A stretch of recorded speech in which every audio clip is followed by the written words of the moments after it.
السلام علیکم ورحمت الله وبرکاته. دا ګوټ ته تاسو سره سړی ښکاري. دا یو مزدور سړی دی په پېټرول پمپ کې چې کوم دی مزدوري کوي.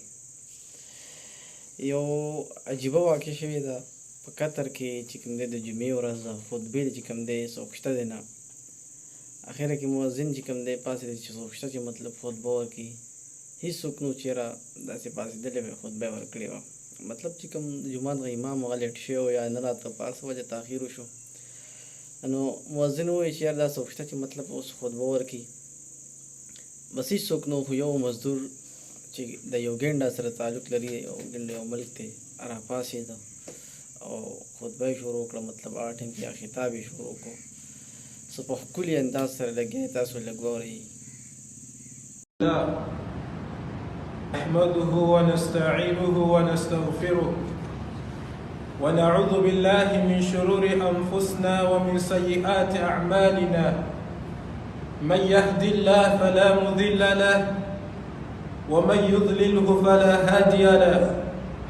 أشهد أن لا إله إلا الله وحده لا شريك له، وأشهد أن سيدنا وحبيبنا مولانا محمد صلى الله عليه وسلم الذي بلغ الرسالة وأدى الأمانة ونصح الأمة، فكشف الله به الأمة وجاهد في الله حق جهاده حتى أتاه اليقين.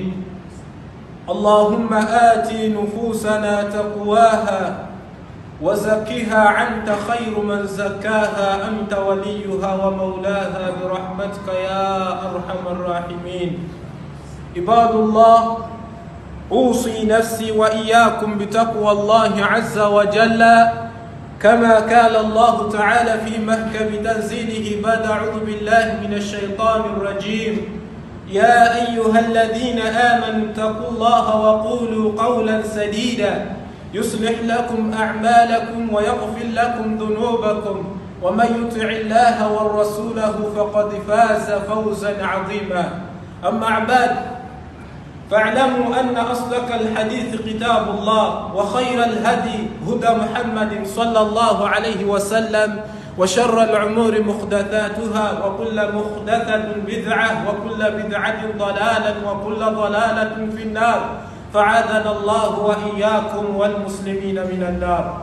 عباد الله، قال الله تعالى في محكم تنزيله بعد أعوذ بالله من الشيطان الرجيم: وقال الذين يريدون الحياة الدنيا يا ليت لنا مثل ما أوتي قارون إنه لذو حظ عظيم.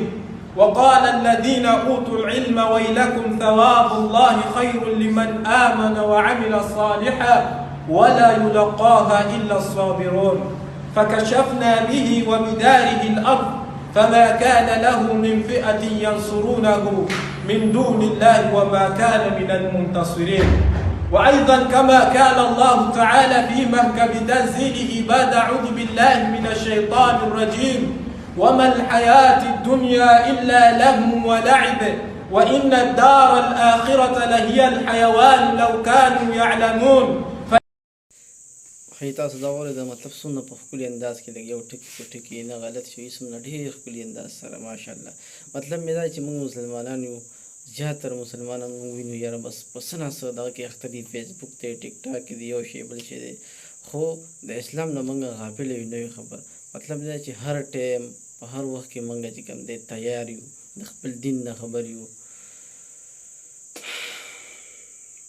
مطلب چې هر ټایم د مرګ په تیاری کې چې دا زموږ دا ژوند تېر شي، صرف او صرف مقصد مې دا دی. والسلام.